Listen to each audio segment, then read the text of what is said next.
Hello everybody out there in YouTube world.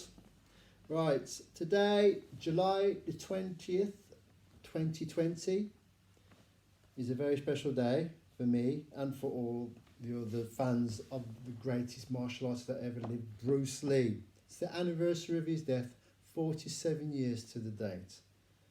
And of course, with some of the videos I posted on here, I was greatly inspired by the man himself.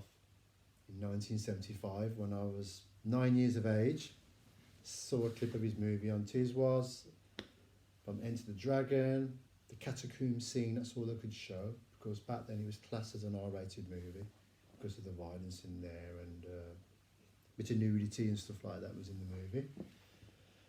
So yeah, that was it, man. I just fell in love. I got the Bruce Lee book, and I still got it to this very, very day. So what I'm going to be doing on the anniversary of Bruce Lee and his passing I'm going to be reading a little bit from his book, The Legendary Bruce Lee, by the editors of Black Belt magazine. Now this book I purchased, I was 22 at the time. So this book now is, since I've had it for 32 years. I've had this book, and of course I've got other books as well. The very first one I bought though was this one, the Tao of Jeet Kune Do.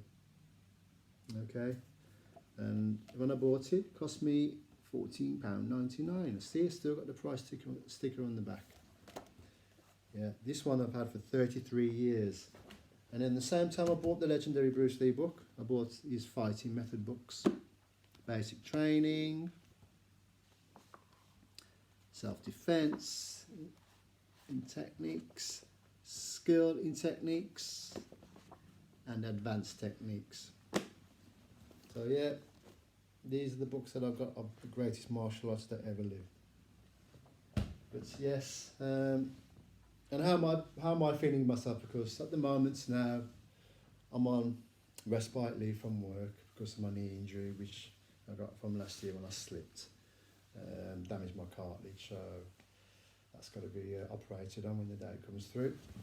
So work has said to me to have a break from work. I'll still be getting paid my contract hours as well, from what I've been told. So anyway, yes. So, you know, how I feel with things in my life now, how they've been ever since that incident in 2011. Been through a lot.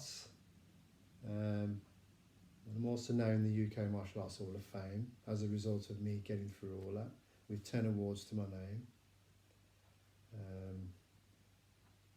Yeah, I'm feeling alright. So anyway, I'm going to read a little bit from his book, The Legendary Bruce Lee. Right. Okay, in 1967, I was 1 that year. Black Belt magazine interviewed Bruce Lee.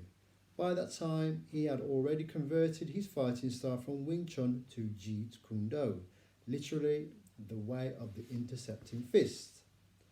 I saw the limitation in Wing Chun, Bruce explained. I'd gotten into a fight in San Francisco with a Kung Fu cat, and after a brief encounter, the son of a bitch started to run. I chased him, like a fool, kept punching him behind his head and back. Soon my fists began to swell from hitting his hard head. Right then I realised Wing Chun was too practical and began to alter my way of fighting. Bruce's outspoken ways made even more enemies. In his interview with Black Belt, Bruce blasted the Chinese classical kung fu practitioners and other martial artists for practicing kata forms. What a waste of time, he chastised. How can you fight by doing kata? There's no way a person is going to fight you in the street with a set pattern. And that's true, I know from experience. I've learnt forms and patterns in the past, you know. It's all part of training and things like that. But I've learnt the martial arts for streetwise fighting. And that's why I train differently these days now. It's just keeping my mind active. I meditate a lot, try and keep my mind sharp and healthy, you know, and just do a little bit of conditioning exercises. And those are the things I do, and I still adopt Bruce Lee's Jeet Kune Do way, my own little way of training. I still do Tai Chi as well as an exercise, you know. So anyway, right, the challenge.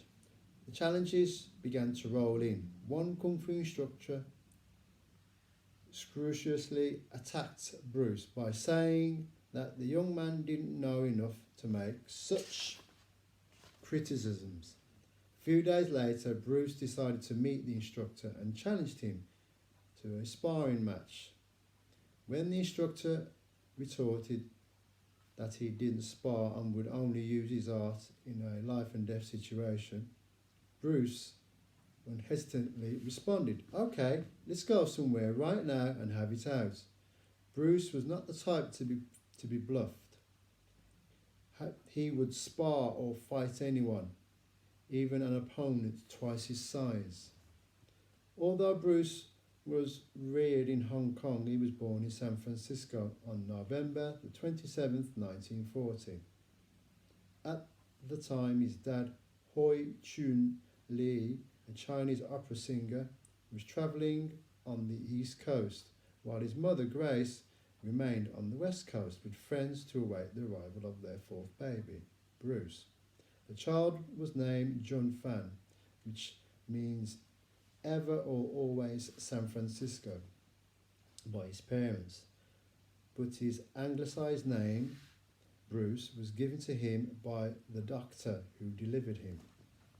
After 5 months, Bruce and his parents returned to Hong Kong, but not before he had already made his presence known in movies.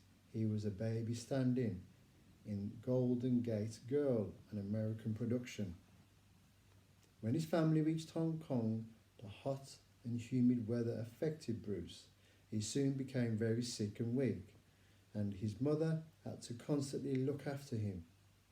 But as he regained his health, he became robust and effervescent, which was to become a lifelong characteristic.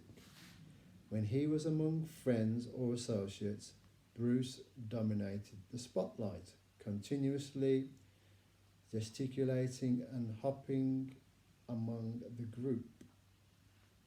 He could not remain still for a second, a trait which became a problem when he severely hurt his back in 1970, training with heavy weights. So yes, I thought I'd read a little bit from there. Well, I can carry on actually. Yeah. After his doctor examined him, Bruce was ordered to remain in bed, but he was restless and spent more time out of bed than in it. For a while it seemed he would never recover from the injury. When friends visited him, he became overly enthusiastic, throwing high kicks or hard punches and only quitting when he felt the pain in his back. In his early teens, Bruce had to transfer from one parochial school to another. Even though the teachers seemed to like him, says his mother, but somehow Bruce regularly got into fights with other children. Long after Bruce left school, the legend of Bruce the bully and troublemaker still continued. Being a skinny kid, Bruce recalled, I always fought with my gang behind me. In school, all favourite weapons were the chains we'd find in the cans. Those days, kids improvised all kinds of weapons, even shoes with razors attached. Wow. Amazing. Amazing, incredible guy. Look, some of the pictures from that book.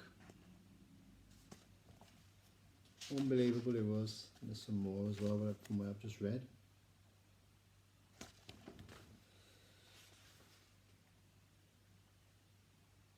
Yes. Anyway,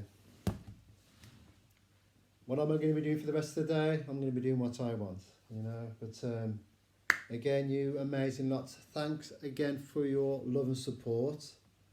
And yes, love, that will always be my weapon in life. Okay, everybody stay safe out there.